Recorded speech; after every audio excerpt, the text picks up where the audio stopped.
मामला क्या है, अंबानी अडानी जो चाहें वही लीगल है और जो उनकी नज़र में इलीगल है वही इलीगल है। जब पुलिस ही जहां मर्डर कर रही है, पुलिस ही यहां हत्याएं कर रही है, तो आप किससे प्रोटेक्शन मांगोगे? कंप्लीटली आतंक का राज चल रहा है। पुलिसिया स्टेट हो गया है, रेप्रेसिव स्टेट है, ऑपरेसिव स्टेट है। जिसको चाह रहे हैं उसको लूट ले रहे हैं, जिसको चाह रहे हैं उसका घर तोड़ दे रहे हैं, जिसको चाह रहे हैं उसको गोली मार दे रहे हैं, जिसको चाह रहे हैं उसको इनकाउंटर कर दे रहे हैं, बिना किसी लीगल प्रोसेस के, बिना किसी न्यायिक प्रक्रिया में जाए उनको जो मना रहा है वो कर दे रहे हैं। न नियम है, न कानून है, न कॉन्स्टिट्यूशन है, कुछ भी नहीं है। बीजेपी इस देश के लिए डेंजरस है, आरएसएस इस देश के लिए डेंजरस है, क्योंकि ये गुण हैं, ये देश के लिए लग गए हैं, इसको चाल करके फेंक देंगे, ये खा के फेंक देंगे और देश कहीं का नहीं बचेगा। जो श्रीलंका की हालत है वो ज़्यादा दिन नहीं बचेगा हमारे यहाँ आने में। अगर जुडिशरी में अन्य जातियों के लोग नहीं हैं, बाभन ठाकुर लाला बनिया 4 ही जात बैठी हुई है, जैना, और बाकी जब बिरादरी के लोग नहीं हैं तो उन्हीं का राज है। नमस्कार, मैं हूं नुपुर और आप देख रहे हैं नेशनल दस्तक। इस वक्त मैं मौजूद हूं नई दिल्ली के कुतुब मीनार के पास और देश में लगातार ऐसे मुद्दे चल रहे हैं कि बेरोजगारी हो गई, महंगाई हो गई। महंगाई ने आम आदमी का नींबू निचोड़ के रख दिया है। आपने देखा होगा किस तरह से लगातार एलपीजी के दाम बढ़ रहे हैं, पेट्रोल डीजल के दाम बढ़ रहे हैं और लगातार मोदी जी और बीजेपी सरकार आम जनता को धर्म के मुद्दों में गुमराह करने की कोशिश कर रही है, भटकाने की कोशिश की जा रही है। आपने देखा होगा किस तरह से अभी 3-4 दिनों से लगातार जहांगीरपुरी, शाहीन बाग में बुलडोज़र चलाए जा रहे हैं। बुलडोज़र चला करके एक आम जनता को चुप कराया जा रहा है। ये बुलडोज़र वाली कार्रवाई पर हम सवाल करेंगे। इस वक्त हमारे साथ मौजूद हैं सोशल एक्टिविस्ट जो कि सामाजिक कार्यकर्ता है मुलायम सिंह। मैं आपकी आज उनसे बातचीत करेंगे, हम उनसे डिस्कस करेंगे किस तरह से जो आम जनता को परेशानी हो रही है उस पर बातचीत करेंगे। काफ़ी दिनों से लगातार ये खबरें देखने को मिल रही है सर कि बुलडोज़र चलाया जा रहा है। बुलडोज़र वाली कार्रवाई को आप कैसे जस्टिफाई करते हैं? क्या आपको लगता है ये राजनीति है बुलडोज़र चलाना? नहीं, ये तो विशुद्ध रूप से राजनीतिक है और एक पॉलिटिकली मोटिवेटेड है। राजनीतिक तौर पर जो है और टारगेट करके लोगों को परेशान किया जा रहा है। आखिर ये बुलडोज़र चलाने की जो इनका नया नया हुनर है, अभी मौजूदा सत्ता में निज़ाम में जो बैठे लोग हैं भाजपा के लोग, इनका बुलडोज़र जो है किसी अमीर पर क्यों नहीं चलता है? उन्होंने बहुत सारी इलीगल जो है कंस्ट्रक्शन कर रखे हैं, बहुत सारी ऐसी बस्तियां हैं जो जहां रईस लोग रहते हैं, उनका तो उनके ऊपर तो कोई बुलडोज़र नहीं जा रहा, उनके घरों तक तो किसी की हिम्मत नहीं पड़ रही। आखिर इन मजलूमों पर, गरीबों पर ही ये बुलडोज़र क्यों चल रहे हैं? आप मंगोलपुरी हो, चाहे आप चले जाइए जो है किसी भी इलाके में, या शाहीन बाग के इलाके में, या आप अभी जो है जनकपुरी का जो हुआ, ये उन बस्तियों का कभी हालत जाके देखिए। एक तो जो मूल सवाल है रोटी कपड़ा मकान का, तो रोजी रोटी तो देख रहे हैं, युवा रोजगार मांग रहे हैं, उन पर लाठियाँ बरसाई जा रही हैं। कपड़ा का है और घर मकान बना के दे नहीं पा रहे हैं। किसी तरीके से अपना खून पसीने के कमाई से कोई गरीब आदमी, मजलूम व्यक्ति अपना एक झोपड़पट्टी बसा लिया है, वहाँ एक आध पीढ़ी बस गई है, उसको भी आप बुलडोज़र ले जा करके उजाड़ दे रहे हैं। यानी आप बुलडोज़र से उसका घर नहीं उजाड़ रहे हैं, उसकी पूरी अस्मिता उजाड़ रहे हैं, उसकी पूरी जो है उस दुनिया में जो उस कायनात बसी हुई है, जो सोच है कि वो इस देश का नागरिक है। वोट देते समय वो आपका नागरिक था, आपका वोटर था, लेकिन आज आप उसको बुलडोज़र समझ उसको दुश्मन मान रहे हैं। तो ये जो सरकार है, केंद्र सरकार हो या राज्य सरकारों में जो बुलडोज़र भाजपा के सरकारों में चल रहे हैं, ये किस तरीके से अपने ही भारत के नागरिकों को किस तरीके से सौतेला व्यवहार कर रहे हैं, उनका बस्तियां उजाड़ रहे हैं, उनकी अस्मिता उजाड़ रहे हैं, उनकी पहचान छीन रहे हैं एक तरीके से। तो ये गरीबों के खिलाफ काम कर रहे हैं, गरीबों को उजाड़ करके मार रहे हैं एक तरीके से। और मतलब कोई आदमी इस चिलचिलाती धूप में, इतनी गर्मी में, जिसका झोपड़पट्टी, अभी एक मज़दूर काम करने गया था और जब काम से वापस लौटा मज़दूर तो उसका घर गायब है, पता चला उसका बुलडोज़र साफ़ हो गया है। मतलब ये बुलडोज़र चलाने का नया नया हुनर इन्होंने सीखा कहाँ से है? इसके पहले भी सरकारें आई हैं, अगर कोई चीज़ इलीगल कंस्ट्रक्शन हुआ है तो उसकी कुर्की की जाती थी, उस पर नोटिस लगते थे कि आपका ये जो है इलीगल है, उस पर सीज कर देती थी सरकार। कोई पब्लिक या कोई किसी के घर का जो है नुकसान नहीं करता था, सरकार उसको अपने कब्जे में ले लेती थी। ये अब जो है आज से ये चूँकि ये कंस्ट्रक्शन इलीगल था, अब ये इस पर उस व्यक्ति का क्लेम नहीं है, इस पर सरकार का क्लेम है। सरकार उसको क्लेम करे और जिसके घरों पे ये क्लेम करके नोटिस लगा दे, उनको वहाँ बसा दे कहीं और जगह ले जा करके, अगर वो इलीगल बसें। आखिर जो है इलीगल कौन है? No one is illegal here. कोई इलीगल इस देश का, रोड देते समय वो इलीगल नहीं था, अब वो आपके लिए इलीगल हो गया है। तो ये न्यू फ्रेंड्स कॉलोनी में तो एक पेड़ को भी इलीगल बता के पेड़ काटे गए हैं। पेड़ पे बुलडोजर चलाया गया है, तो क्या आपको लगता है पेड़ भी इलीगल हो सकता है क्या? मामला क्या है कि अंबानी अडानी जो चाहें वही लीगल है और जो उनकी नज़र में इलीगल है वही इलीगल है। मामला है कि आप पूरी जो है बस्तरगढ़ और वहाँ का पहाड़ों को आप सीधा ले रहे हैं, काट दे रहे हैं, पूरी पहाड़ उजाड़ दे रहे हैं, पूरा जंगल उजाड़ दे रहे हैं। तो एक पेड़ बेचारे की हैसियत क्या है इस देश में? अगर किसी कॉलोनी में कोई एक पेड़ जीता जागता खड़ा है तो इनको पेड़ से थोड़ी मोह है। इनको न आदमी से मोह है, न पेड़ से मोह है, न पशु पक्षी से मोह है, न तालाब से मोह है, नदियों से मोह है। जिसको चाहें उसको उजाड़ दें, जिसका पानी बेच दे रहे हैं, जिसका पहाड़ बेच दे रहे हैं। कुछ दिन में हवा पैक करके बेचना शुरू कर देंगे। तो ये तो बेचने वाले लोग हैं, ये देश बेच रहे हैं, तो पेड़ की क्या हैसियत है? ज़रा सोचिए कि जब मोदी जी या बीजेपी जब सरकार बनाने वाली थी 2014 से पहले, तो इनका एक नारा था बहुत प्रसिद्ध है, सबका विकास, सबका साथ, सबका विकास। तो विकास इस वक्त कुछ ही लोगों का हो रहा है, जिन्हें आप पूंजीपति कह सकते हैं। जिस तरह से निजीकरण किया है इन्होंने, देश बेचने की कगार पर आ गए हैं। तो उस पर क्या कहेंगे, किस तरह से ये लोग देश बेच रहे हैं? आए थे गरीब का कल्याण करने के लिए और कल्याण किसी और का ही कर रहे हैं। देखिए, हमारे यहाँ कहावत है कि हाथी के दांत दिखाने कुछ और, खाने को कुछ और। हाथी का जहाँ जो दिख रहा है बेसिकली हाथी उससे खाता नहीं है। तो सबका विकास और जो है सबका विश्वास जो वाला नारा है इनका, वो हाथी का दांत है। जो दो दिख तो रहा है, दोनों सूंड के अगल बगल, लेकिन खा कुछ और रहे हैं, डकार कुछ और रहे हैं। ये देश बेच दे रहे हैं, अडानी अंबानी को सब कुछ बेच दे रहे हैं, एमटीएनएल बेच रहे हैं, बीएसएनएल बेच रहे हैं, जितने पब्लिक पीएसयू के इंस्टीट्यूशन है वो सब बेच रहे हैं। तो ये पूरा देश बेच दे रहे हैं। सिलेंडर का दाम महंगा हो गया है, 50 रुपया सिलेंडर। आप पेट्रोल जो है आप 105 से 107 रुपये में बिक रहा है। लोगों का पसीना निकल रहा है। जो लोग गाड़ी से चलते थे वो साइकिल से चल रहे हैं, जो लोग साइकिल चलते तो पैदल चल रहे हैं। तमाम पीओसू में काम करने वाले 12 घंटे के नौजवान से पूछो कि 12 घंटे के बाद उसको निचोड़ लिया जाता है और शाम को आता है निचोड़ा हुआ, वो अपने घर के लिए 2 जून की रोटी नहीं जुटा पाता है। तो ये महंगाई के मार उनसे पूछने से, हमारे कहावत है कि जो है लोहे का स्वाद उनसे पूछिए जिसके मुंह में लगाम है। तो लोहे का जो स्वाद उस घोड़े से पूछिए जिसके मुंह में लगाम दी गई है, और जिसके मुंह में लगाम दी है वो बोल नहीं सकता। इस देश का बेरोजगार बोल नहीं सकता, क्योंकि उसको 12 घंटे की जॉब अपना घर परिवार पालने के लिए विवश होना पड़ेगा। वो दर दर नौकरी का ठोकरें खा रहा है, मांग रहा है, उसको आप लाठियों से पिटवा रहे हो, पुलिस से पिटवा रहे हो। बिहार में भी देखिए नौजवानों पर लाठी चला, इलाहाबाद में किस तरीके से मार करके इवन आप नौजवानों के जो स्टूडेंट हैं, जो तैयारी करने वाले स्टूडेंट, उनके घरों में कमरों में घुस के पीटा गया। तो ये जो महंगाई का सवाल है, बेरोजगारी का सवाल है, इन सब से ध्यान हटा करके सीधा मंदिर मस्जिद बुलडोजर और इस तरीके का जो है। अभी देखिए श्रीलंका का क्या हाल है, वहाँ के प्रधानमंत्री के राष्ट्रपति के घर में लोग आग लगा दिया जनता ने। वहाँ लूट मची है, जो जिसको पा रहा है उसको मार रहा है, सब चीज़ लूट रहे हैं, माल लूट रहे हैं। जो लोगों को खाने का नहीं है, जिसको पा रहा है उसको मार दे रहा है। नेताओं को पूरी कार के कार डुबो दे रहे हैं लोग। यानी कि इतना गुस्सा है, और हम अपने पड़ोसी मुल्कों से अगर इस तरह की चीज़ों को नहीं सीख रहे हैं तो इसका मतलब वो आग वहाँ लगी, उसकी लपट हमारे भारत में आने में देर नहीं लगेगी। और जिस तरीके से यहाँ के उत्पाती बंदरों ने जो उत्पात मचाया है सत्ता में आने के बाद, ये देश नहीं बचेगा, नौजवान नहीं बचेंगे। महिलाएं आज सड़क पे महफूज नहीं हैं, किसी भी दफ्तर में महफूज नहीं है। रेप हो रहा है, हिंसा हो रही है। अभी चंदौली में आप देखिए 40 पुलिस वालों ने एक घर में घुस करके एक महिला को जो है गला दबा के मतलब उनके साथ अन्याय करते हैं, मार डालते हैं। जब पुलिस ही जहां मर्डर कर रही है, पुलिस ही यहां हत्याएं कर रही है, तो आप किससे प्रोटेक्शन मांगोगे? और अभी देखिए मंत्री के बेटा आज उसको बेल भले डिनाई हो गई, लेकिन किस हौसले के साथ वो मूछे तरेरते हुए, मूछ पर ताव देते हुए वो जा रहे हैं कोर्ट में।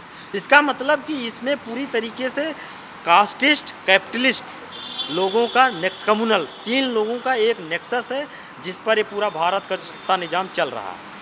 सर, इस देश में न्याय मिलने में आमतौर पे बहुत देरी होती है, लेकिन तेजिंदर पाल बग्गा के केस में हम देखें रात के 12 बजे के बाद कोर्ट खुल जाता है, एक आदेश पारित किया जाता है कि हाँ उन पे जो गिरफ्तारी की गई है उसको रद्द किया जाए और उन्हें गिरफ्तार ना किया जाए। सोचिए ये इतनी जल्दीबाजी में ऑर्डर देता है कोर्ट, लेकिन एक न्याय बेगुनाह को न्याय मिलता है। न्याय वहीं फास्ट होता है जहाँ न्याय की पकड़ जुडिशरी तक होती है। अगर जजों के गलियारों में आपकी पकड़ है, आपका नेक्सस है, नेटवर्क है, आपकी बिरादरी के लोग हैं वहाँ, तो आपके लिए रात कोर्ट खड़े मिलेंगे, रात न्यायाधीश लोग फैसले देंगे। क्योंकि न्यायालय में तो डाइवर्सिटी ही नहीं है ना। इस देश में सच मामलों में पहली बार देश नियम कानून से नहीं चल रहा है, कंप्लीटली आतंक का राज चल रहा है। पुलिसिया स्टेट हो गया है, रेप्रेसिव स्टेट है, ऑपरेसिव स्टेट है। जिसको चाह रहे हैं उसको लूट ले रहे हैं, जिसको चाह रहे हैं उसका घर तोड़ दे रहे हैं, जिसको चाह रहे हैं उसको गोली मार दे रहे हैं, जिसको चाह रहे हैं उसको इनकाउंटर कर दे रहे हैं, बिना किसी लीगल प्रोसेस के, बिना किसी न्यायिक प्रक्रिया में जाए उनको जो मना रहा है वो कर दे रहे हैं। न नियम है, न कानून है, न कॉन्स्टिट्यूशन है, कुछ भी नहीं है। तो आप समझिए कि ये देश के नागरिक जिसका संस्थानों में आस्था है, वो आस्था कैसे बरकरार रहेगा? उसकी जो सोवेरेंटी और इंटीग्रिटी में आस्था है कैसे बनेगा? पंजाब में देखिए एक फिर से मूवमेंट शुरू हुआ, साउथ में भी इन्होंने डिस्टेबलाइज कर दिया, नॉर्थ ईस्ट के स्टेट बहुत सारे लोग जो है वहाँ टेंशन क्रिएट किया है इन लोगों ने, पंजाब में भी टेंशन क्रिएट किया। यानी कि जो आपका फेडरल स्ट्रक्चर है, जो देश जुड़ा हुआ है जिन सूत्रों और बुनियादों को, उस बुनियाद को ही हथौड़ा मार मार करके कमज़ोर कर रहे हैं, तोड़ रहे हैं। इसलिए बीजेपी इस देश के लिए डेंजरस है, आरएसएस इस देश के लिए डेंजरस है, क्योंकि ये गुण हैं, ये देश के लिए लग गए हैं, इसको चाल करके फेंक देंगे, ये खा के फेंक देंगे और देश कहीं का नहीं बचेगा। जो श्रीलंका की हालत है वो ज़्यादा दिन नहीं बचेगा हमारे यहाँ आने में। नेताओं को मारा जाएगा, बीजेपी के नेताओं को, उनकी गाड़ियाँ फूकी जाएंगी, उनके घरों में आग लगा देगी जनता। ये 130 करोड़ का आबादी वाला देश है। अभी WHO का एक खुलासा हुआ है, बहुत चौंकाने वाला खुलासा और बहुत शर्मिंदगी वाली बात है कि जब कोरोना में जितनी मौतें हुई थी, उन मौतों के आंकड़े को जिस तरह से भारत सरकार ने छुपाया था, उसकी पोल को खोल कर रख दिया WHO ने। मतलब भारत सरकार ने कुछ बोला था कि कुछ करीब लाख में मौतें हुई हैं और अभी WHO ने बोला 47 लाख मौतें हुई हैं। देखिए, मतलब इतनी बड़ी भारतीय जनमानस को, जनता को, जिसको शिक्षा इतनी नहीं है, जिसमें चेतना नहीं है, मैं अगर आम पब्लिक के हिसाब से देखिए कि चलो WHO क्या कर रहा है, उसकी रिपोर्ट आम जनमानस नहीं पढ़ा, आप पढ़ी, हम पढ़े, लेकिन मैं कह रहा हूँ कि इलाहाबाद, मैं तो इलाहाबाद में हूँ, लाशें तो बिना चिता के जली हैं, गड़ी हुई हैं, वो अभी भी हड्डियाँ वहाँ महफूज हैं, कंकाल महफूज हैं, जिनको जलाया नहीं गया, सामने है। आप आंकड़ों में मत जाइए, आंकड़े तो जो कहना है उससे तो उलट आप देखिए कि सामने रियलिटी है। आप चले जाए इलाहाबाद में, आप 2 फरुआ मारिए, एक हड्डी मिलेगी आपको। बालू की रेत में आज भी आदमी दफन है, जिनको जलना था वो दफन हुए हैं इलाहाबाद के रेत में। इसी दिल्ली के कब्रिस्तानों में, दिल्ली के जो है शमशान घाटों पे जगह नहीं थी, लोग सुबह से लेकर के लाइन लगाते, शाम में उनका नंबर आता जलने का, चिमनियाँ धुआं फेंक रही थी। तो ये तो वो तो जिनके साथ गुजरा है, ये देश देखा है। आप आंकड़ों के बाद में तस्दीक करिएगा, ये तो सामने हमारे आंखों के सामने हुआ, आपके आंखों के सामने हुआ। जो लोग, इनके जो लोग हैं, बीजेपी के नेता मरे हैं, उनके आंखों से वो मंजर गुजरा है। बस ये है कि उनके अंदर एक जाति घृणा है, एक सांप्रदायिक घृणा है। उस घृणा के मोह में, घृणा के जाल में वो अपने बाप माई के अर्थी भी में जो है चिता जलाने के लिए भी जो है उससे कंप्रोमाइज़ करने के लिए तैयार। सर, ये कहते हैं ना कि राम राज्य बनाएंगे, ठीक है, हिंदू राष्ट्र बनाएंगे। हिंदू राष्ट्र बना के क्या कर लेंगे? क्या हिंदू राष्ट्र बनाने के बाद फिर ऐसी कोई मुद्दे नहीं होंगे इनके पास धर्म को लेकर के? फिर ये लड़ाएंगे किससे, भिड़ाएंगे किससे? देखिए, अभी जितेंद्र मेघवाल जो है राजस्थान में है, जयपुर में एक लड़का था, दलित था, उसने मूंछ रख ली, अच्छा खाना पीना कर लिया, तो उसका तो हत्या कर दी। वो हिंदू नहीं थे क्या? दिल्ली जो है सरोज, इलाहाबाद में एक लड़का, उत्तराखंड में एक दलित जो है लड़का था, वो किसी के साथ भोज में खाना खा लिया, उसकी मार मार के हत्या कर दिए। एक जगह भोपाल, मध्य प्रदेश में बीफ के आदिवासियों को जो है मार मार करके, गौ तस्करी के नाम पे मार के, अधमरा करके मार डाला। तो हिंदू राष्ट्र नहीं है बेसिकली, ये जो है सवर्णों का राज चाहते हैं, 2-4 बावन बनियों का राज चाहते हैं, 2-3 जातियों का राज चाहते हैं। और आप देख लीजिए, ये उन्हीं का ही राज है। अगर जुडिशरी में अन्य जातियों के लोग नहीं हैं, बाभन, ठाकुर, लाला, बनिया, 4 ही जात बैठी हुई है, जैना, और बाकी बिरादरी के लोग नहीं हैं, तो उन्हीं का राज है।